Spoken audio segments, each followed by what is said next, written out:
ഫ്ലൈറ്റിൽ നിസ്കരിക്കാൻ പറ്റൂല എന്നാണ് പലരുടെയും ധാരണ. അവിടെ മുസല്ലൊന്നും വിരിച്ചിട്ടൊന്നുമില്ല. പക്ഷേ നിങ്ങൾ ഫിഖ് പഠിക്കണം, ഉലമാക്കളോട് ചോദിക്കണം. അപ്പൊ നമ്മൾ എന്താ ചെയ്യേണ്ടത്? അവിടെ തയമ്മം ചെയ്യാനാണെങ്കിൽ നമുക്ക് മണ്ണുണ്ടാവില്ല. അപ്പൊ ചെയ്യേണ്ട പണി എന്താ?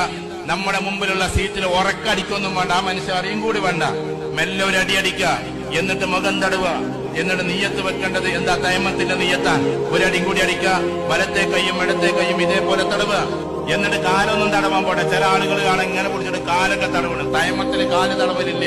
ഈ രണ്ടവയവം മാത്രം, മുഖവും മുൻകൈയും മാത്രം. എന്നിട്ട് അവിടെ ഇരുന്നോണ്ട്, ഈ ആൾക്ക് ശല്യമൊന്നും വരാതെ ഇരുന്നോണ്ട് ഉറക്ക ഫാത്തിയോതണ്ട, ഉറക്കതാക്കണ്ട, മെല്ലെ ചൊല്ലിക്കൊണ്ട് നിസ്കരിച്ചോ. എന്തൊരു രസമുണ്ടാകുന്ന ആകാശത്തിലൂടെ സഞ്ചരിക്കുന്ന ഫ്ലൈറ്റിലിരുന്നിട്ട് 100-400 ആളുകൾ സഞ്ചരിക്കുമ്പോ നിങ്ങളിരുന്ന് നിസ്കരിക്കുകയാണ്. അള്ളാഹ്ക്ക് എത്രമാത്രം ഇഷ്ടമായിരിക്കും അത്.